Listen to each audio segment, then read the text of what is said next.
nga dyan eh. Medyo mga bago ito mga sa akin. Ilang mo na Mamaya lang. ka pa naman, di ba? Second part. Second part. Kasi dito kami first part. Ano pangalan? Wala bang time-lapse to, kuya? Time-lapse. Hayaan mo ng ganyan, tapos time lapse na lang natin siya. Okay, so yun si Kurt. And okay lang ba isa tayo papakilala para ano? Tapos tatanong ako mamaya, ganito para may thrill, no? Pag meron kayo naalalang apat, sa hindi nyo kakilala, sige, ilibre ko kayo ng kape. Wow! Gusto niyo yun? Hindi kasama ito mga ito. Sa mga bago lang. Anong kape? Ganda. Ang ganitong mag-iingat natin bago tayo mag-start kasi alam naman natin tayo halos magkakakilala dito. Bali mag-start para si ano lang. Dito tayo start tayo. Kuya? Sige na, tapos sabihin mo yung mic. Tandaan mo, makakasal ako.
Bea.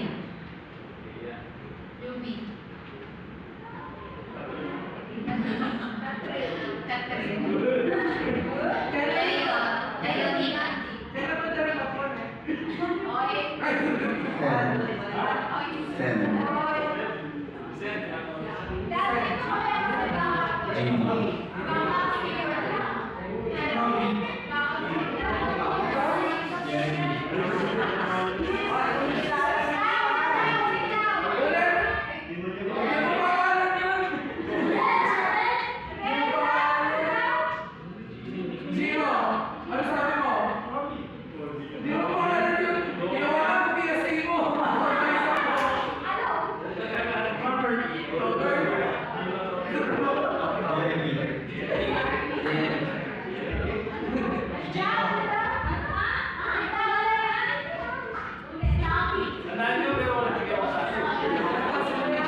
Hindi, pero ganito para may thrill.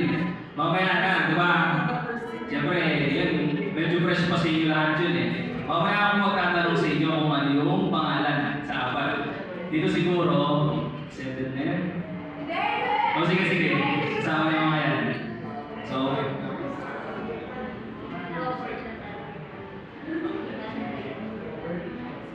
sige.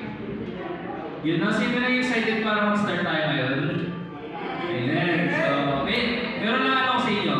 May idea ba kayo kung anong gagawin natin ngayong gabi? Wala. Curious pa yan, no? Kung anong gagawin natin ngayon.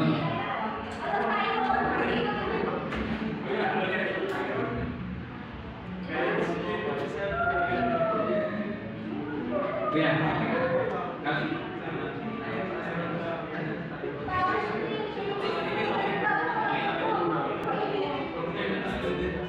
Yon, sige, palakpakan tayo sa ating Panginoong Jesus. Tayo mag-umpisa na at tayo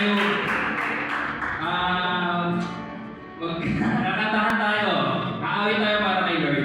Di ba? Karanayin natin si Lord sa oras na ito. Dahil sa kanya itong oras na ito magpupuri lang tayo sa kanya at wala tayong magagawin. Ang itataas lang natin sa oras na ito, hindi ang pangalan ni Jesus. Amen? Sige. Ate Abby and Kuya Darwin, sabi na natin. Tayo po lahat ay tumayo. Papurihan natin sa ating Diyos.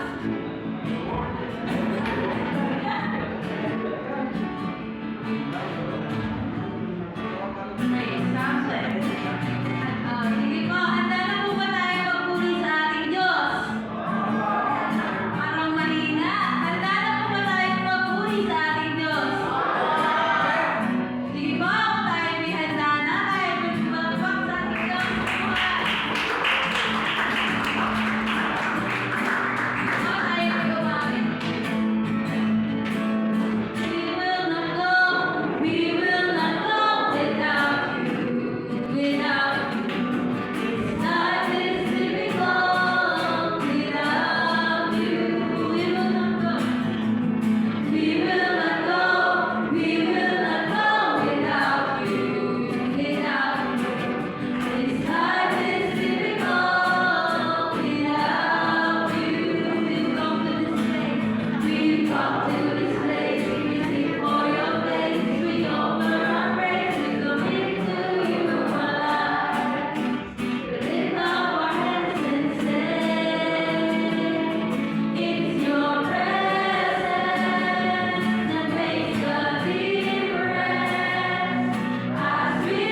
Jesus. Hallelujah. Let us bow our heads and put our hands with the Lord. Hallelujah, Jesus. Hallelujah, Lord. We praise you, God. We glorify your name in this place. Panginoon, maraming salamat po ngayong gabi na pinag-alimot niyo po kaming mga kabataan, Panginoon. Hallelujah, Lord. Lord, hinihiling po namin mga Lord na ngayong gabi, Panginoon, na gagalaw ka, Panginoon Lord, sa lugar ito, Panginoon.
spiritual. So, handa na ba kayo para tuloy-tuloy na tayo?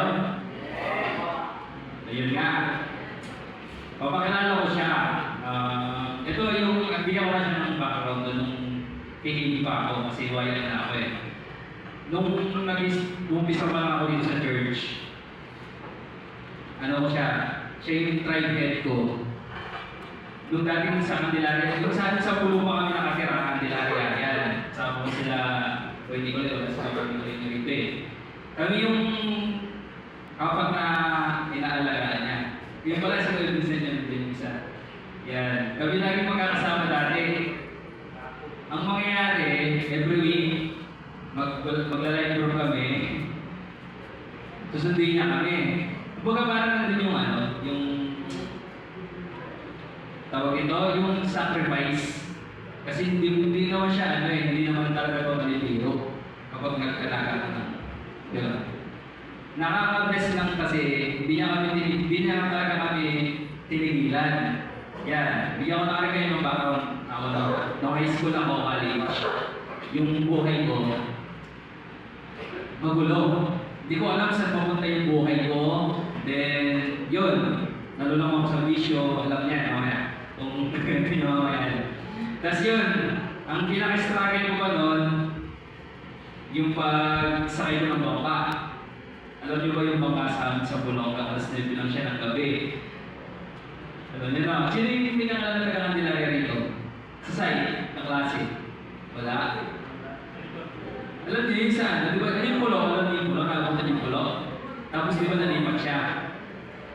Nalipat siya doon. Doon na ako nakatira. Mga kabaryo ko yun. Dati doon kami nakatira sa pulo. Yun.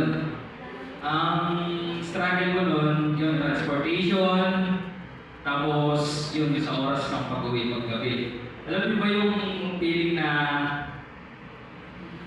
yung gusto mo pumunta ng church eh, pero may hadlang. Hindi mo mawala si hadlang eh. Naniniwala ba kayo doon? Nandiyan palagi si hadlang, yung hadlang yan, kumari. Gusto mong sa sample, para hindi ka may pupuntahan ka na ibang lugar. Nakaready ka na, tapos biglang umulan. Di ba? Ito yung hadlang eh. Pero kung talagang nasa puso mo talaga yung yung pupuntahan mo talaga siya. Kung gusto mo puntahan yung gagawa kayo ng paraan. Alam mo yung kasabihan? Kapag gusto may paraan. Pag ayaw, may dahilan. Yun. Maraming dahilan si Lord. Kung dati hirap ako sa pagpunta rito, yan si Tito Kim, sinusundo pa ako sa tawiran. Pagpapalaki pa ako kay mama ko minsan kasi ano rin kasi, basta struggle siya, maganda yun yung Tito Kim mama sa inyo. Yun lang, pag gusto talaga, may way si Lord para makapunta sa church. Kasi pag inuna mo siya, hindi ka niya iuhuli. Naniniwala kayo doon? Marami kang mga patutuwa na ganyan, na inuna nila yung Panginoon pero hindi sila napahiya sa bandang huli. At yun nga, para mas lalo pa natin malamnam yung mga words ni Lord. Sa oras nito, tatawagin ko ang aking tribe head, si Tito Kim Villamor. Sige pa lang natin guys.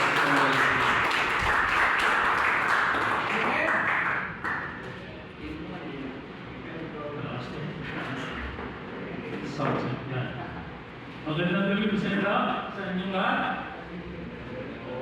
Amazing evening! So, good evening, ako pala si Kuya Kim ang Matanglawin at kapatid ko si Angel. Ayan, okay. So hindi pa nakakilala sa akin. So, ayan, papakilala ko. Actually, dati ako Korean heartthrob. Sa K-pop. Umalis ako doon kasi magulo ang showbiz ng Korean. So, yun dati yung anak ko dito kasama si Casey, wala na sa akin siya. Nasa ibang lugar na siya. Okay, kasama din ang dati KTV. Totoo po yung sinabi ni Kuya Jonathan. No, kasi actually napakahirap sa isang kabataan. Sino dito yung mga kabataan na walang struggle? Sige, yung may struggle, taas ng kamay. May problema. Yan. Sabi nga namin dati, sabi ko sa kanila, alam mo, pagka wala kang problema, abnormal ka. Okay, tama ba yan? No? Kasi alam nyo, hindi sa kumbaga sa hindi naman pagkakalila, at hindi naman ako kabataan, kumbaga sa naman nagiging kabataan din tayo. So, ang background ko is hindi tayo nakapagtapos ng college. So, we strive hard para lang makapagtapos tayo. Nag-working student tayo at ang ating trabaho ay janitor sa school. No? At nung mag-aaral ako, yun yung kasagsagan na yung halaran ko yung parents ko is naghiwalay sila. No? Yan na kami malaki. Nagano sila, naghiwalay. So, ibig sabihin nun, broken family. Tapos ang ating challenge, siyam pa kami.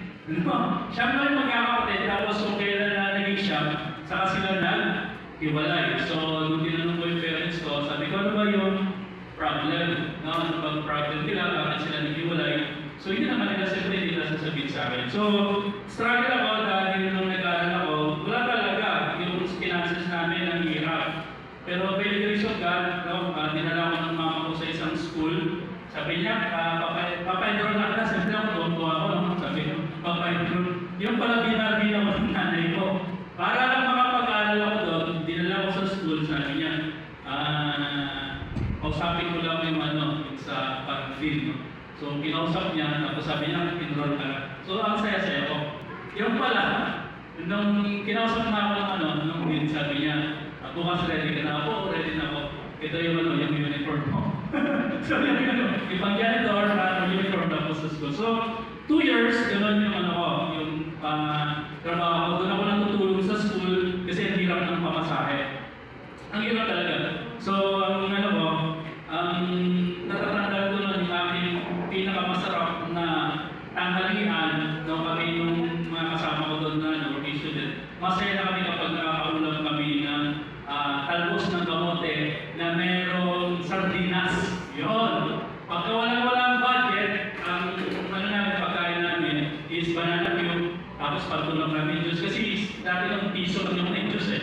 Tapos 2 piso yung banana cube, kaya laban na naman. Kaya pag uwi ako, pamasahe ko nasa 10 pesos yata, kaya hindi na ako bumili ng debit. Dito na ako natutulog. So yun, the grace of God, natutunan natin makakilala sa Panginoon. At nung nakilala natin tayo sa Panginoon, nagpapagtrabaho na sa Manila, doon ako nakakilala sa company. So nakilala ko ang Lord. Yung pala, alam niyo ang pinakamaganda natutunan ko noon sa buhay ko. Kung ano pala yung sitwasyon mo ngayon, hindi pa yung final. Kung ano yung sitwasyon niyo ngayon, hindi yung final. Naniwala ko ba kayo doon? Ibig sabihin, kung ano yung nararanasan mo ngayon, hindi totoo yan. Kasi meron pang something greater na napupunta. Alam niyo, nakapag-graduate ako lang sa school that is vocational, hindi ako college level. Pero alam niyo, nakilala ko ang Panginoon, grabe yung favor. Pinag-training tayo ng company, competent tayo pagdating sa educational background, hindi tayo college graduate. Pero alam niyo, nung time na ang Lord tumigo sa buhay natin, is doon ko nakita na ang pabor ng Diyos. Pinuhin mo, pinatraining ka para maging supervisor, pinatraining ka maging manager. At ngayon po ako ngayon ay isa po abang lingkod noon na manager po tayo ngayon. Nasa isang kumpanya. Pero paano na natin ang Panginoon? Hindi ka nakapagtapos, pero binigyan ng pagkakataon para manager. Hindi na manage, hindi ipamanage ngayon yung buong kumpanya niya. Parang parang kasosyo, pero hindi naman siya kasosyo. Parang magkasama privilege na mapagkatiwala. Kasi sabi nga ng salita ng Lord, mapagkatiwala sa mali, mapagkatiwala sa malaki. So bakit ito kinikwento sa inyo? Okay? Kasi yung topic kasi natin today, yung inasay sa akin, ay sabi dito, we are vessels where His presence flows through us to others. So yung presensya ng Diyos, na magiging parang carrier tayo vessels, na one day, magiging blessing tayo doon sa buhay natin. Nagagamitin tayo ng Diyos para mag-bless din yung iba. Amen po ba? Kaya nung nag-journey ako sa company dati, nung nag-share tayo ng word, kasi the mission natin is to share the word of God, makilala si Jesus, kasi napakahalaga. Kasi ang tema natin dito ngayon sa GI, ang title nila napakaganda. Christ is the answer. Kung may mga problema tayo ngayon, may mga struggle tayo ngayon, ang sagot po niyan mga anak, walang iba kundi si Jesus. Naniniwala po kayo doon? Hello? Ganyan po ba kayo? Kung ano ang problema niyo ngayon, isa lang po yung sagot. Ang ating Panginoong Jesus. So, sisimulan ko yung aking simple exhortation about this tonight, that we need Christ. Gaano ba natin siya kailangan? Actually, kailangan. Hindi lang siya basta kailangan lang, kundi sabihin natin kailangan. Now, alam niyo po yung word na desperado? Yan, desperate na doon sa gusto mo makilala pa ng gusto mong mabago yung buhay. Kasi si Brother Jonathan, nakita ko kung paano tinransform ng Lord ang kanyang buhay. Hindi ko siya tinantanan. Hindi ko siya tinigilan. Kasi ang mission ko is ipasa yung blessing. Na nakita ko dati, ganyan din ako, mabarkada, napunta sa bisyo, inom, So, tawag dito siya, sinusundukan natin gawin, nagsusumbong yung nanay niya. Sabi niya, Brother King, sabi ng mama, tulungan naman ako. Sabi niya, bakit naman? Si Jonathan kasi nababarkada na. Yung ginagawa siya palagi, no? Napapunta siya sa barkada. Napabarkada siya. So, pinag-check natin, pinag-pray natin. Then, that time na siya ay nag-commit sa Panginoon, so nag-decide siya na may kanta, di ba? Ano doon? Yung to follow Jesus, ano? Ano ba? Decided to follow Jesus. No turning back, no turning back. So, yun, nung nag-decide siya, sabi ko seryoso yung bata dito. Kasi alam naman natin wala namang perfecto eh. Mag-decide ka ngayon, susunod, parang natas sa bante niyan. Mamaya, diyan ka sa church, susunod, nagmamala sa barkada mo. Ganun talaga. Pero, ang nakikita ko kasi sabi ko, hindi ko pwede itong tigilan, tsaka hindi na. Wala ko yung pinag-usapan ka, sinong siya na ito, nag-inuman sila. Hindi ko siya hindi ko siya tawag dito. Yun naman, pambihira ka. Sayang yun. Wala. Kasi, katulad natin, later on, pag naiintindihan niyo na tayo ay magiging vessels ni Christ, no, sabi ka doon na judge or you will be judged. No, sa salita. So, dumating man sa point na gagamitin ka ng Lord, ano man yung struggle na kasama mo ngayon or yung nire-reach out natin, huwag mo siyang i-judge. Kasi one day, baka yung struggle niya, magiging struggle mo rin. Hindi ko alam yun. So, pwede mo niya kasi yung kaaway, ang auto niya dyan, to keep, to steal, and to destroy. Pero sabi ng Panginoon, na parang ito, para bigyan kayo ng buhay na ganap at kasiya-siya. So, title, Christ is the answer. And I need Christ badly. Sabi natin, I need Christ badly. Yan, bakit kailangan mo si Jesus? So, I need Christ. So, what is the spelling of Christ? C-H-R-I-S-T. Bigyan na natin.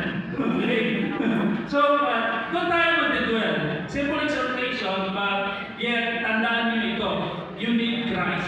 C-H-R-I-S-T. Ano ba yung Christ? So, we need Christ Jesus sa letter C, connection. No, we have to connect ourselves to God. Kailangan natin i-connecta. Kasi sabi nga sa kanya salita dyan, 15.5, iwalay sa Diyos, wala tayong magagawa. Alam niyo, kahit na later on, kahit college graduate ka, kahit naging cum laude ka, kahit na ito na yung pinakamagaling sa mundo nito, pag wala yung pabor ng Diyos, bali wala yun.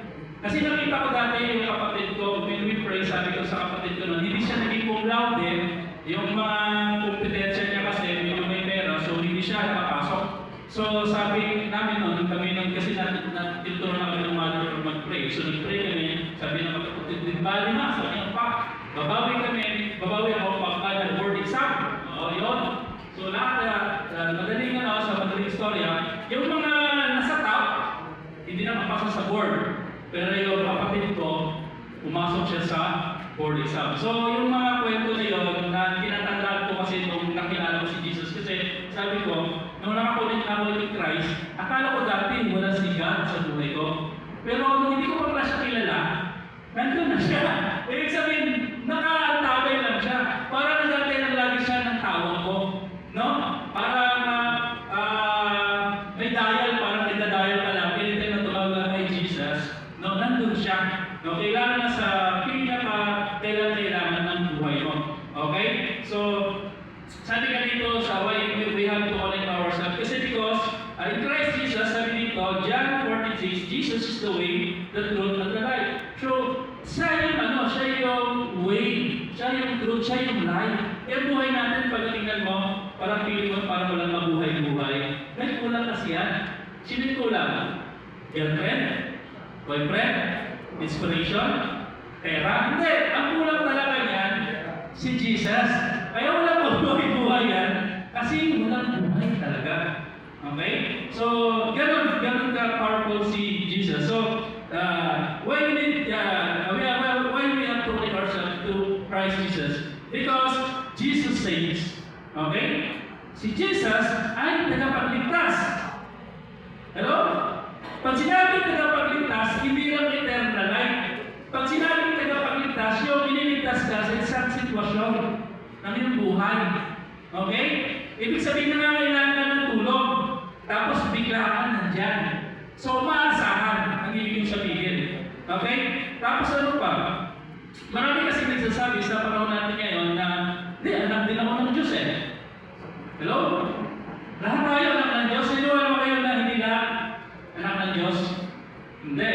Ang anak ng Diyos, sabi doon sa John 1:12, ang sino bang sumampalataya sa anak ay binigyan ng karapatan maging isang anak ng Diyos. Doon ka pa lang pala, bibigyan ng karapatan na maging isang anak ng Diyos kung ikaw ay sumampalataya kay Jesus. Doon pa lang pala nag-i-start. Kaya, huwag kayong mag-alala na wala ka mang father, literal or physical parents. Doon ko natutunan na meron pala akong isang tatay sa langit na during the time nung mga pangangailangan ko, wala akong mapuntahan kundi walang iba kundi ang ating Panginoon, ang ating Diyos.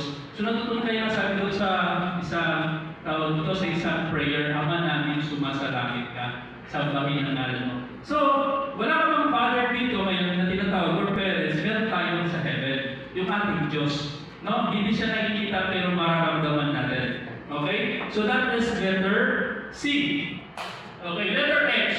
Okay? H ba? H ba? Letter H. Tama ba? H. Na yun eh. Bisaya na sila. Bisaya mo. Okay. Yung H, why we need Christ, and letter H is we need hope. Okay? Why we need hope? Kasi dumadating sa time sa buhay natin na nawawalan na tayo ng pag-asa. Hello? Tama ba? Dumating sa time na parang wala ng pag-asa. Yung sitwasyon, yung nangyayari sa buhay mo, yung status, feeling mo wala ng pag-asa. Pero dito, sabi dito sa salita niya, in the book of Romans 15:13, may the God of hope will fill you with all joy and peace as you trust in Him, so that you may overflow with hope by the power of the Holy Spirit. Ang Diyos pala natin ay Diyos ng pag-asa. Okay? Kung wala ka naman pagkapag-asa sa piling mo, hindi ka makapagtapos. Piling mo, wala na masenso yung buhay. Piling mo, maubusan ka na ng boyfriend. Sa kanila yun. Okay? Kasi yun, to follow. Pero hanapin mo yung Diyos ng pag-asa. Walang iba kundi ang ating Panginoong Hesus. Amen? Kaya nga, ang sa katawan, no, the book of Genesis, pag binasa natin, we are doomed. Ibig sabihin, walang talagang pag-asa ng tao. Kasi nalulung na sa kasalanan dyan, sa Romans 3:23, ang kabayaran kasalanan ay kamatayan. Wala ni isa na matuwid sa salita ng Diyos. So, ibig sabihin doon, lahat ng tao ay talagang, i-judge ng Diyos. But, yan, dumating ang pag-asa, si Jesus Christ. No? No, sabi doon sa Genesis, sino mang sumampalataya, no, hindi na mapapahama, kundi magkakaroon ng buhay na wala. Kaya nagkaroon po ng pag-asa ang sanlibutan na sino mang sumampalataya ay maliligtas. So, ang Diyos, siguro ni Jesus Christ is hope. Okay? So, lahat, no? Huwag may pag-asa. Kaya, ano man ang sitwasyon mo, huwag kang mawala ng pag-asa. Kasi meron Diyos na pag-asa. Hanapin mo lang si Kristo. Okay? So, sana tayo? Letter? Letter R. Okay, letter R. No? Sa R, no? Redemption of Christ. Kailangan natin ng redemption. Ibig sabihin nun, kailangan natin na makipag-ayos sa Diyos. Okay? Parang nag-away kayo ng tawag dito sa bahay, di ba? Paano ka makakauwi? Kailangan mo na makipag-parekto. Okay? Ganun din yung sa buhay natin. So, paano ba tayo mariredeem? No, mariredeem tayo doon sa pagtanggap natin kay Jesus bilang Panginoon at sariling tagapagligtas. Okay? Walang redemption kung walang acceptance kay Jesus. Kasi siya lang talaga ang kaparaanan para mariredeem yung buhay niya. Kung gusto mo maging maayos at mabalik yung plano ng Diyos sa buhay mo, kasi ngayon hindi mo pa alam no? Sabi nga doon sa Jeremiah 29:11, for I know I have plans for you, says the Lord, plans to prosper you, not to harm you, but to give you hope and a future. Nandun. So hanapin lang natin yun. So bago tayo makapunta doon, kailangan merong redemption. So anong gagawin natin? Tanggapin natin si Jesus bilang Panginoon at sarili tagapagligtas. Okay? Hello? And anong letter na? Next. I. paano pa natin kailangan si Jesus? Kailangan natin yung kanyang salita. Okay, sabi dito, we need instruction of God. Instruction of God. Kailangan kasi natin yung word ng Lord. Kasi pag walang instruction, nalilito ka. Tama? O gawin mo ito. Pag hindi malinaw yung pinapagawa sa'yo, malilito ka. Pero pag malinaw sa instruction, kasi sabi ng Lord, ito yung plano ko. Okay? Pero paano mo malalaman yung plano ng Diyos kung hindi mo alam ang kanyang salita? Yan. Ano ba yung sinabi? Okay? So pag nalaman mo, unti-unti, yung sinasabi ng Lord sa'yo, makikita mo. Okay? Kasi sabi dito sa word niya, in the Proverbs, ito favorite verse ko, sabi niya, Proverbs 3:5-6, trust in the Lord with all your heart, and lean not on your own understanding. In all your ways, submit to Him, and He will make your path straight. So, gawin lang natin yung pagtitiwala natin sa Diyos, na huwag yung sa sarili natin, kundi yung sa instruction ng Panginoon. Kasi mahalaga, sabi nga sa Psalm, yung salita ng Diyos ay parang ilaw. Kung lumalakad ka man sa buhay mo na may kadiliman, hanapin mo yung salita ng Lord, maliliwanagan ka, kapatid. Ang mga anak, no? Kaya si Kuya mo, Jonathan, naliwanagan niya, no? Unti-unti natin sinisira sa kanya, hindi yan yung gusto sa iyo ng Diyos. Okay? Ito yung nais yun ng Panginoon. Lalo yung dumating sa time, nung nasobrahan na siya, dito na siya halos, ginagabi na siya. Okay, hinahanap siya ng nanay niya, tinatawagan ako ng nanay niya. Sabi niya, Brother Kim, ano ba naman yan si Jonathan? No, hindi pa ako, gabi-gabi na. Sabi niya sa akin, puro na sa church! Puro na sa church! Okay, alam mo sabi ko sa nanay niya? Sabi, anong gusto mo? Ibigay ko siya ulit sa barkada niya? Or dito na siya sa barkada niya bago na naglilingkod sa Panginoon? Na naayos ang buhay niya, na hindi na siya naninigarilyo, na hindi na siya umiinom ng alak. Hello? Na, normal lang nakainom ka, nakakating ka ng alak, normal lang yan sa buhay ngayon. Pero hindi yan yung plano ng Diyos. Amen? Na-influensyan lang tayo eh. Hindi natin sinasadya yan. Kasi alam nyo, may hinahanap kasi tayo. No, yung sa bahay, hindi natin kasi makita yun eh. Sa ibang tao, hindi natin makita yun eh. Kaya alam mo yung katawan natin naghahanap ng doon. Kaya pagka nandun tayo sa Marvin, ang saya-saya doon. No? Ang saya-saya doon pag nandun ka, pero nanay, nagbubugan na. Di ba? May away na. Pero nangyayari yan eh. Pero alam nyo, sabi nga, huwag tayong, sabi sa salita ng Lord, huwag tayong maglasing sa kabungguhan mo din. Magpakalasing tayo sa banal na Espiritu ng Diyos. No? Nandun talaga, nandun yung kasiyahan. No? So yung word ng instruction ng God, napakahalaga ito. Kasi unti-unti yan. Alam nyo, ito yung natutunan ko dyan sa Panginoon ng alak eh. No? Kasi, uminom din naman ako ng alak, sumuray-suray ako. Di ko nga alam dati, nakarating ako sa bahay namin sa CSR eh. Na nandun na pala ako. No? Ibig sabihin nun, naranasan din natin yan. So, nung nabasa ko sa salita ng Diyos, ito po Proverbs, sabi doon, huwag kang uminom ng alak kasi yung alak doon para kang tinuklaw ng ahas. Yun yung yung katotohanan. Tsaka ang sabi doon, yung paglalasing nakakasira ng pamilya. Kaya yung Word of God, pag unti-unti natin yan nababasa, kaya tayong baguhin ng Diyos. Okay? Huwag kayong mayang anak, may mga iba din dito, wala sa Indiera natin dito. No? Okay? Sorry, di ko lang yan. Kasi ganyan din tayo sa dati. Kaya sinisir ko sa inyo, nung si Christ kasi, nung dumating, ako may struggle talaga, magpipili ka kasi ng decision making. Magdidesisyon ka sa buhay. Pero, pagka gusto mo talaga maging maayos ang buhay mo, iwasan mo yung mga bagay na hindi makakatulong sa'yo. No? So, katulad niyan, darating ang time, ang sabi ko, ano ba yung pangarap mo sa buhay? Gusto kong, gusto kong, ano ba yung mga sample, mga pangarap sa buhay? May pangarap ka ba? Ano? Ano sa pangarap mo sa buhay?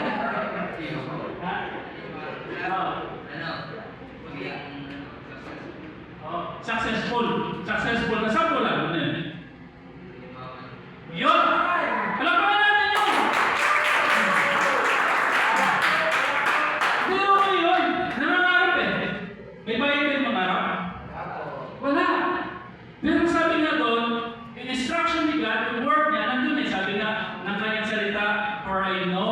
I have plans for you.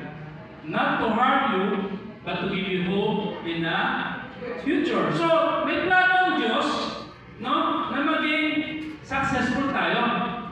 Ang tanong, yung ginagawa ba natin, nakakaambag ba yan na maging successful tayo? Kaya magkakaroon ng contradict. Kaya minsan, ang hirap talaga sumunod sa Panginoon. Gusto mong maging successful, pero ayaw mo naman sundin si Lord. Kaya talaga instead na mapabilis, nadidelay yung blessing ng Panginoon. Amen po ba? Marami pa ako gusto i-mention, pero limited lang yung time mo. No? So, ito muna, hanapin nyo lang ng keto, yung gathering natin, yung pagdating nyo ng Sunday, yung mga Bible study later on, pag inibitahan kayo, no, mahalaga yun kasi that is the word of God, instruction of Panginoon. Kasi sabi naman ito, hindi lang tayo nabubuhay sa tinapay, hindi sa bawat salita na bumutawi sa bibig ng Diyos. So yung word ng Panginoon, napakahalaga. Okay, so ano na, yung next? Letter S. Okay, serve God and serve others. So, yung paglilingkod, napakahalaga. Kasi ito yung parang bunga ng pagiging grateful mo sa Kanya. Alam mo, pagka napakinggan mo yung salita niya, naiintindihan mo yung plano ng Diyos, magpapasalamat mo is yung paglingkuran ng Panginoon. No? Yan kami yung kapwa. So, yung paglilingkod kasi natin sa buhay natin is mahalaga na maaga pa. No? Kapag napaglingkuran natin yung Panginoon. Kasi meron itong favor eh. Matthew 6:33, ito yung sinishare ko sa mga nakulagi sabi ko, seek first the kingdom of God and His righteousness, and all these things shall be added to you as well. Okay, pag sinabi doon seek first, pag sumikapan doon natin na pagharian tayo ng Diyos. Pag sinabi seek first, yung unahin natin. No? Ako, nakita ko yung blessing ng Panginoon kasi yung mga anak ko, maliit pa sila. Siyempre, sinishare natin ito. So, hindi para kontrolin sila, kundi makita nila yung, yung parang ang Diyos yung magiging pabor sa buhay nila. No? So, that's why, nagpapasalamat sa Panginoon. Ito yun, yung anak ko yan. Alam niyo po si Abby, okay? Hindi naman ako matalino eh. Hindi naman matalino si Mama, wala naman medal. Ay, meron ako medal, sir. Nung grade 2 ako, model boy ako. Pero naging ako, may 75, no? Pero may chapter din ako ng mga magaling. Nakita ko, yung sila, mali pa sila naturuan, no? Nakita ko yung favor ng God. Kasi sabi ko, hindi naman ako matalino. Pero alam niyo po, yung alam ko na ito, no, glory to God. Mula Kinder 1 up to grade 6, siya po ay first honor. Pero baka natin yung kami na yun. Hindi yung, sabi ko, digit siya na yung Madam Leo, no? Hindi naman matalino yung tatay. Diba? Nakita ko yung Lord, nandun siya. So, hanggang ngayon, nasa top siya. So, ibig sabihin kasi sabi ko, may plano yung Diyos. So, as long na nandiyan ka sa Panginoon, may favor ng Lord. So, yung isa ko naman ng anak, wala na siya dito ngayon. Hindi siya kinuha ng Lord. Okay? May favor sa kanya na last time is parang may na-offer sa kanya sa Australia. Kaya napunta siya doon. So, pinag-summarize ko ito, gusto ko i-share sa inyo, hindi dahil sa amin. Kasi wala naman kami kakayanan eh. Kundi favor ng Lord. Kasi sa mahabang panahon, inuna niya yung Diyos. Kasi mo, ang biyahe namin para magalang to here. Dati nagta-tricycle kami. No, pagpunta kami 2 hours na biyahe, super science, yung book namin, lumilipat. But the grace of God, no, napalitan niya na bigyan tayo ng sasakyan ng naka 4 wheels tayo ngayon. Sa Diyos yun, no? Ibig sabihin, makikita natin, kapag inuna natin ang Panginoon, meron siyang gagawin sa buhay natin. No, kung gusto natin ng transformation, gusto natin ng change, unahin natin ang paglingkuran natin ng Panginoon na walang reservation. Okay?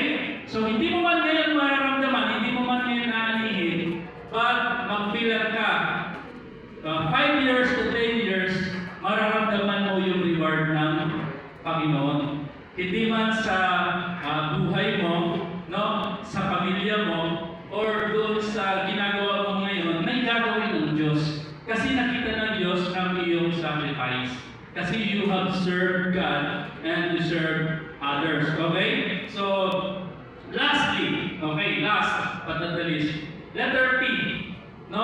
Darating yung time, ito yung kailangan natin why we need Christ. Kasi kailangan natin si God at kailangan din tayo ng Diyos. So, ang kailangan si God from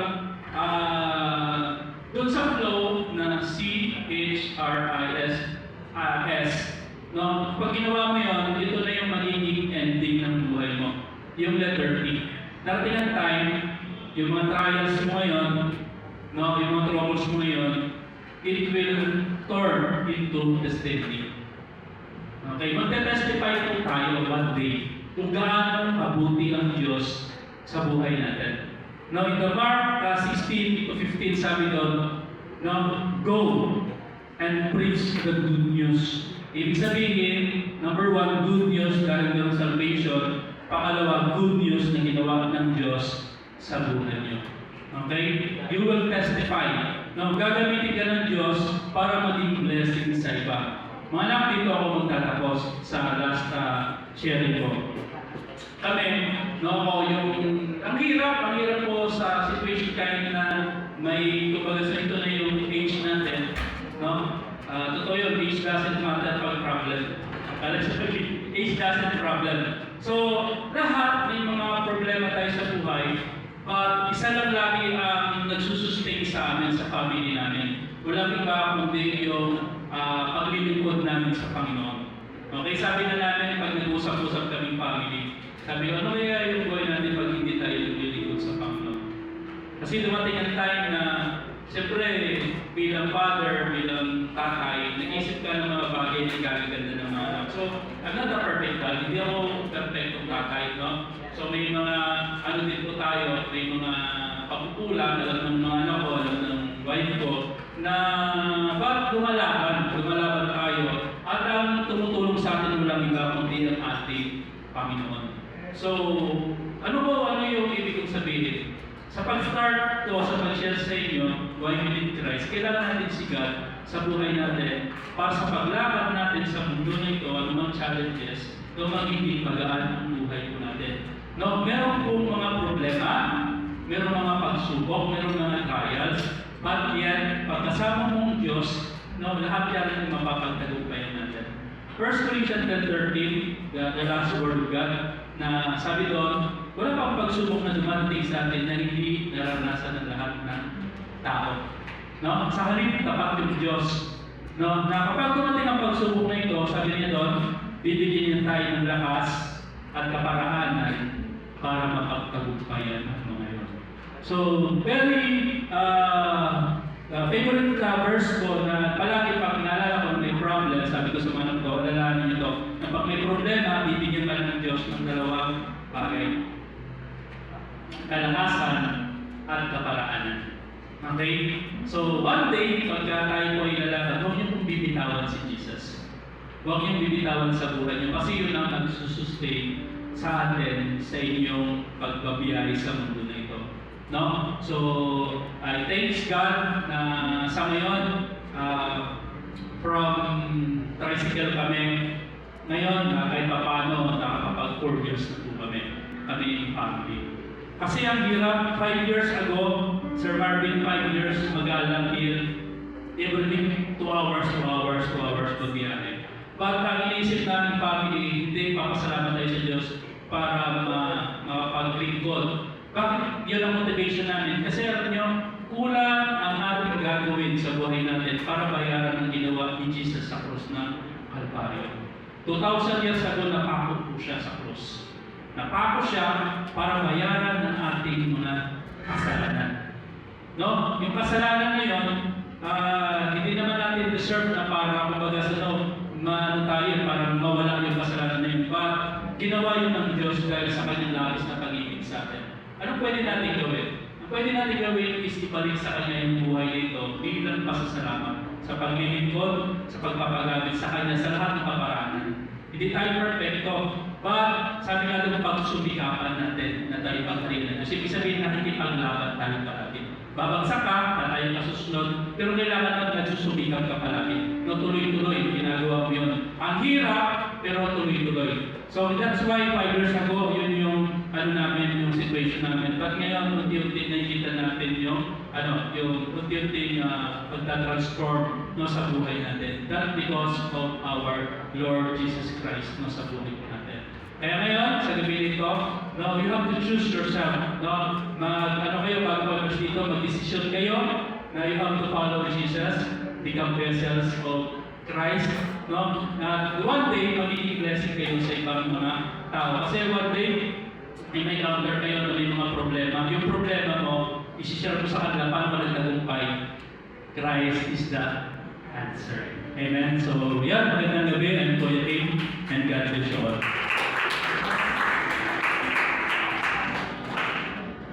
Yun, so ng message, no?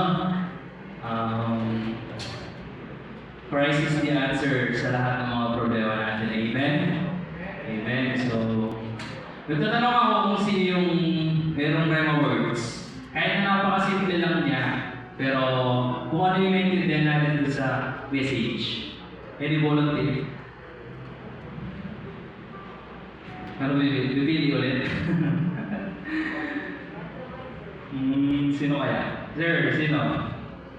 So, sino? Sino mo pogi?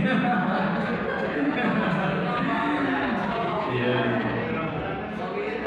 Hindi, sige, ano lang, kahit ano lang, yung konti lang, yung naiintindihan. Ano mo ba yung sagot dito?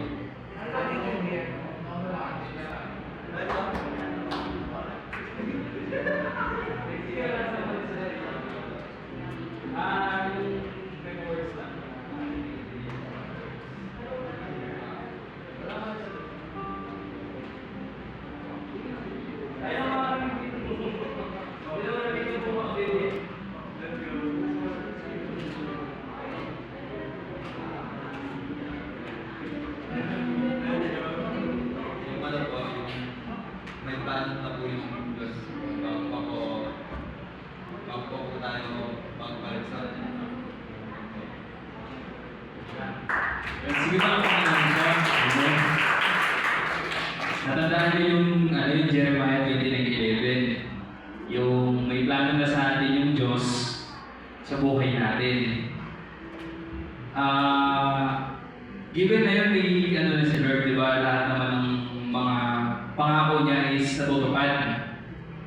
Ang lang natin, kung paano natin yun a-achieve. Di ba?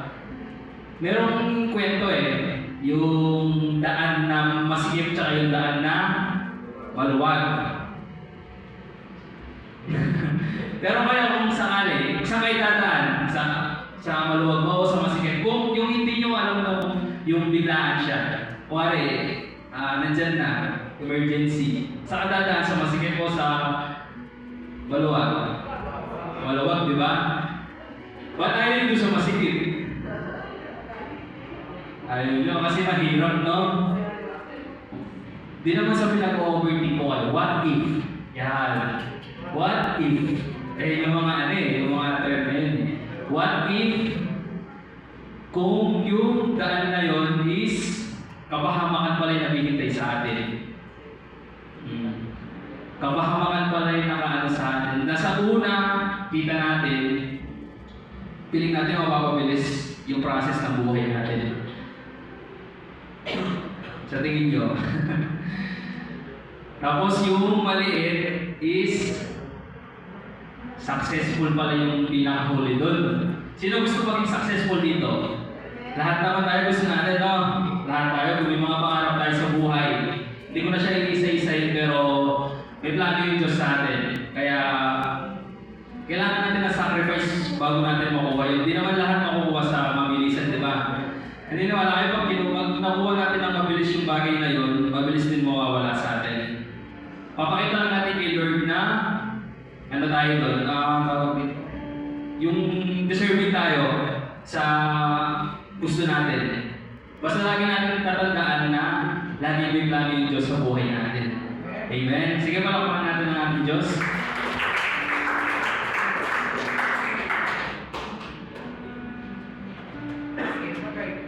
Yun. Sige, magsasalita si teacher. Marvin.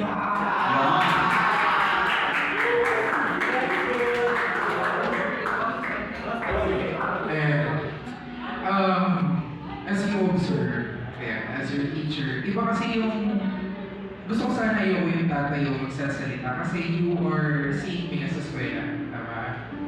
And as you can see, parang kalahati nito, itong part na to, estudyante ko, and then sa inyo as a first timer. So, hindi yung gabi na to, let's claim it na hindi para sa atin na, para sa inyo to. Nakikita niyo itong mga nandito. Kilala na nila si Kristo. Tama? Kilala nila ako si Grace at alam nila na babalik at babalik sila doon. But I do hope that this evening o ngayong gabi na to, sana i-take niyo yung opportunity. Hindi laro, hindi ito oras na, yes, pwede magbiruan, pero hindi ito yung laro na gabi. But rather, isang gabi na sana makatagpo niyo si Kristo. No?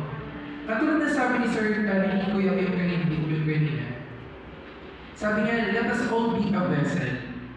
Let's be a vessel na may papakilala si Kristo. And I once like you. Para akong katulad niya dati. Sabihin natin, normal yung sinabi ni Tito yung kanina, umiinom, I did that. Buong college, akala ko hindi ako gagraduate eh. Hindi ko lang kung may teacher kayo yan. Pero nung nasa college ako, halos every night, we are drinking, umiinom, tapos may capitals view. Pero ang punto ko dito,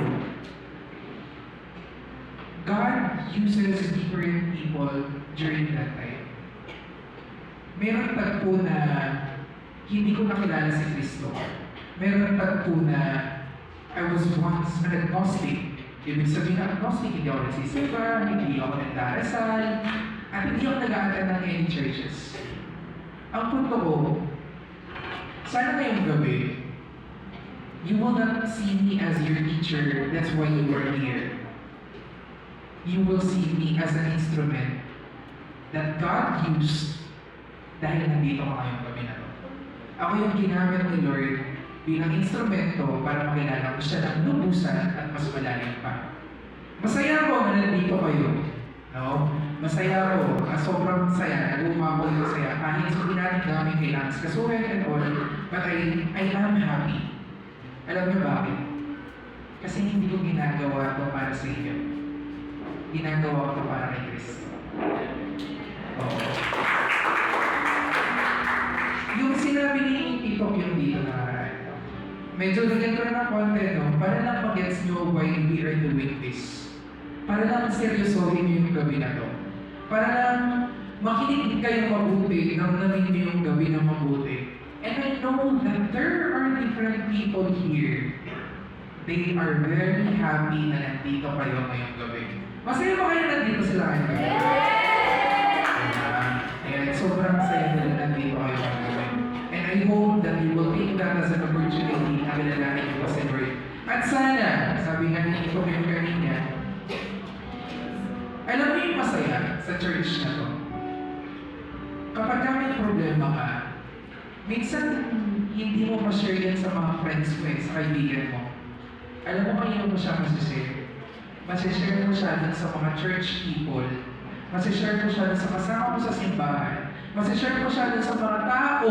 Alam nila kung paano lumabagain yung loob mo. Life is not easy. Hindi madali ang buhay. Ako, personally, marami ko dinadala sa buhay. Pero masaya ako na nandyan yung mga tao sa church na susuporta sa'yo, tutulong sa'yo. Ngayon, 1 minute lang. Kapag na nagka-problema ka, sino mo na matatakbuhan ngayon on your point of your life? Kayo din. Pag nagka-problema kayo ngayon, sino mo na yung tatakbuhan? Si Lord? That's a very good answer. Pero kung ikaw, nagka-problema ka, iniisip mo, kaibigan mo agad yung una mo tinakbuhan. Baka nagkukulang ka sa pagmamahal kay Kristo. Baka hindi mo pa gano'n, lubos na kilala sa Kristo. Tama? Pero sabi nga natin, God used different people. Maybe on that person, hindi ko kayo judge, maybe sa kaibigan mo, tutulungan ka niya mapalapit kay Kristo. Which, what he did.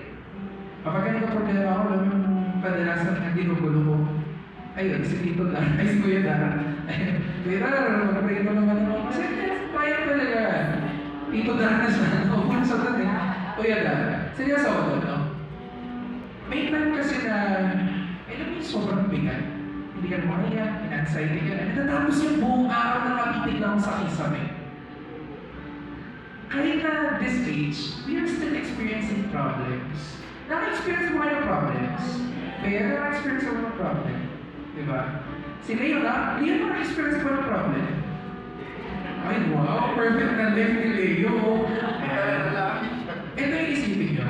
Hindi ko sabihin natin na may edad na kami.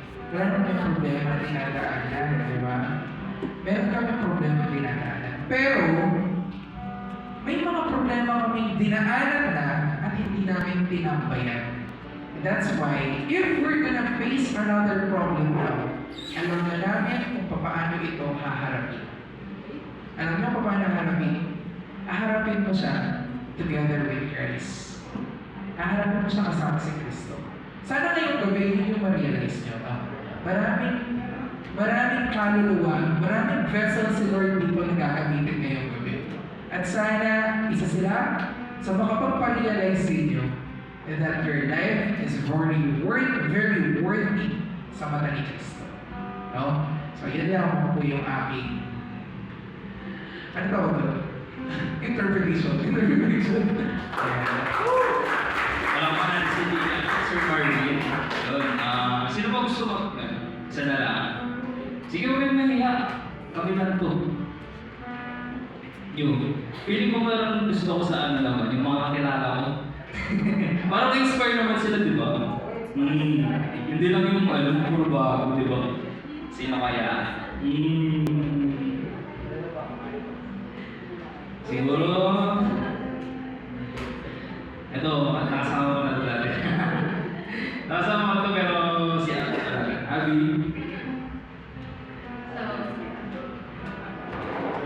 So, ayun. So, diba nga, sabi, siguro yung isang natatandaan ko lang is kahit gaano ka-unsure sa, for example, ako kasi ay magiging first year na ako next year. So, first year college na, maghanap ka ng course mo. So, meron din akong time or meron din point sa buhay ko na iniisip ko na, ay, what if ganito, ganyan? What if yung pangarap pala na gusto ko is hindi ko maabot, gano'n. Like, wino-worry ko yung future ko. So, ayun, like, dahil nga since yung family ko is very devoted kay Lord, lagi nilang pinapaalala sa akin na if meron kang worry sa sarili mo or meron kang bagay na sa tingin mo hindi mo kaya, lagi kang lalapit kay Lord. Kasi kung ikaw hindi ka sure sa future mo, si Lord sure siya sa future na nilahat niya para sa'yo. So, ayun. So, ang masasabi ko lang is, meron kasi akong favorite verse, yung sa Isaiah 41:10. Sabi niya, do not fear for I am with you.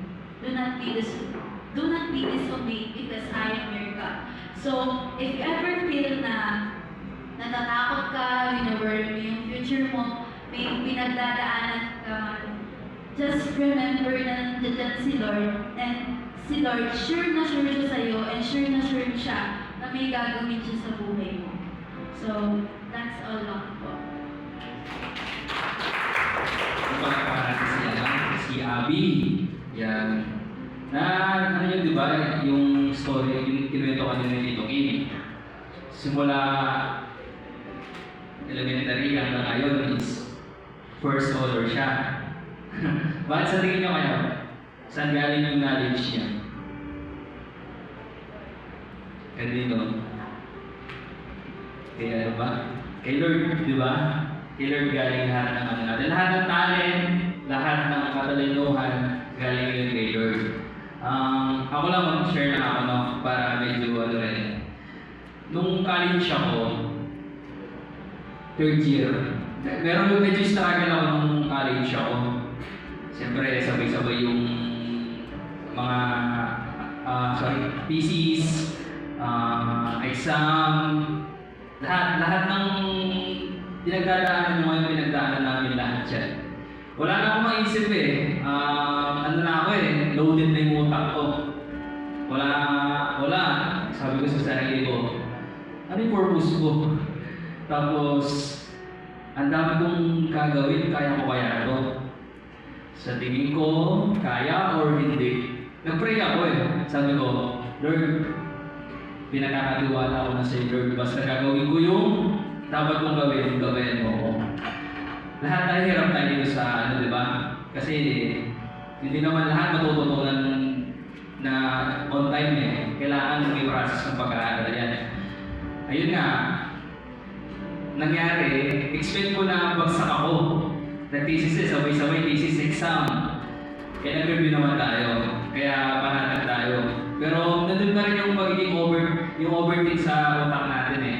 Di mo mawala yun. Ay, parang babagsak yata ako. Ang mangyayari, babalikan mo yung subject mo sa college. Pero alam nyo ba, hindi ko man expect na ako yung pangatlo na mataas sa mga klase ko. Pero ang expect nila, panlima ako nababagsak kasi nagkano na sila eh. Nagkano na sila, parang in-advance nila yung pag-iisip nila. Ay, yun ang babagsak. Pero Lord, pero sa ano ni Lord, hindi ako bumagsak dahil nagtiwala ako sa Kanya eh. Naalala niyo ba siya? Kung magtitiwalaan natin si Lord, hindi tayo mabibigo. Amen? Amen. So, ayun lang ang maano ko sa inyo. Kapag nasa inyo si Kristo, wala na kulang. Lahat, kumpleto. Amen. Yun lang ang aking natatandaan. At sa oras na ito, gutom na ba kayo? Sino gutom? Yan, at sa oras na ito, darating muna tayo sa ating closing prayer. At pinatawagan ko na ang Ate Julie.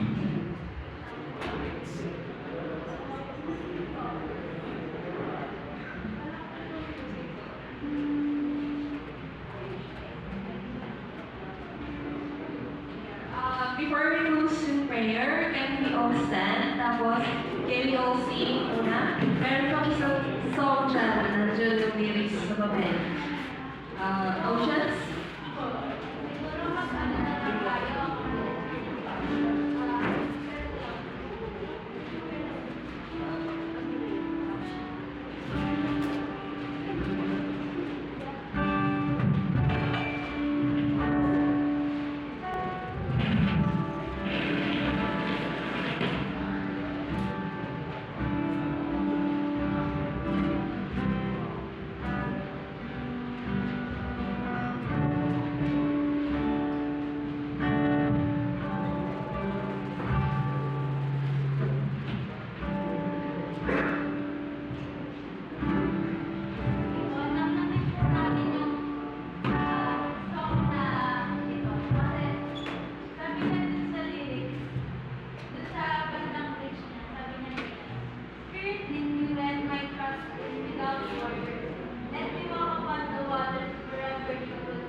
be my God.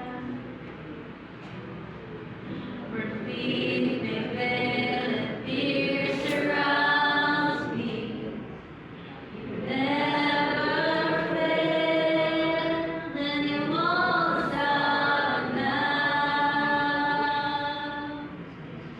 So I will call upon your name.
Hindi ko naman ako. Ay, sige, picture na tayo dyan. Picture muna tayo ng isang beses. Para medyo maglagan pa kayo. Na? May uuwi ba sa inyo? Parang meron. Para mag-picture na tayo. Maganda muna kayo. Tapos, punta kayo lahat dun sa main stage. O, sa stage na kayo. Sa taas yung mga boys. Girls sa ilalim. Sige na, pwesto na. Tapos, after nito, maghugas na ang kamay kasi budal file tayo. So, makahugas niyo po yung mga kamay. Go, go, girls! Kung kaya mo po. Huwag dyan, sa taas. Yan. Oo, yan na. Sige, bulong na. Tapos yung manos. Yan. Ay, manamang ti. Kaya mo demo. Iset mo ito. Tangang Kuya Dar. At din yung remote ito, di ba, Leo? Tangang Kuya Dar. Ay, check mo ito na rin. Okay. Ay, ganun mo. Diyan na dala. Oo. Meron pa bang nasa labas? Oo, dali. Pwesto mo na. Kuya! Pagkitawag si Kuya JB. Pasok na! Mag-picture tayo! Kuya JB! Mag-picture tayo! Where are you?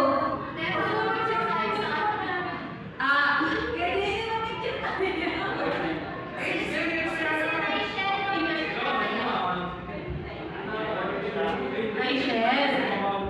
Nay, pwede ko mo po picture? Paging, Rachel!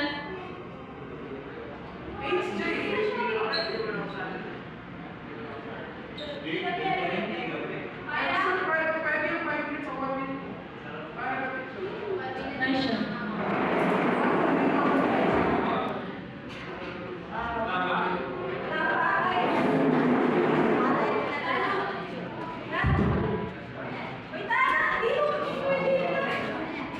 Hey, JB.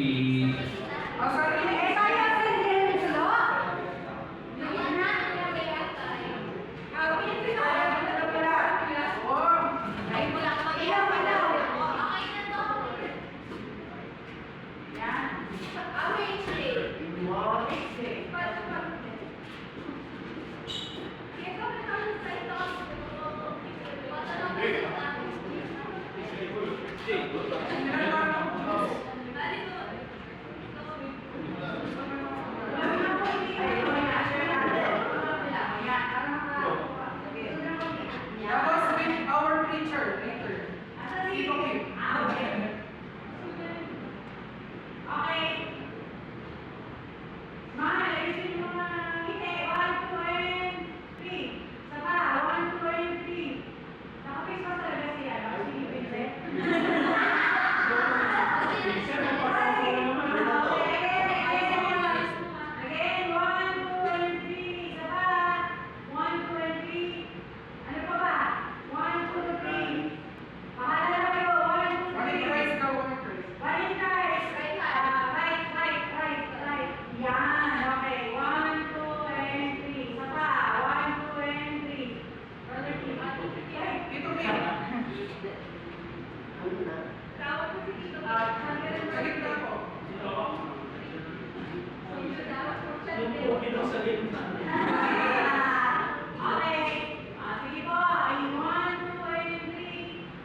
Isa. Ano ba? Tuturo ako tapos tama. Wala. Pag mali, susunod. Talaga mali. Turo ko na, game. 5, kasama ko na kilala mo. Ano ba ba ito? Para sa liquid ko, be. Ha? Sige. Nakuwan. Gusto ko yung tara sa'yo. Wag ko kasi kung kamay dun sa side. Pero makakain na kayo. Maghugas na kayo, unahin yung mga bata. Sige. Para sa liquid ko, be. Ito, yun daw.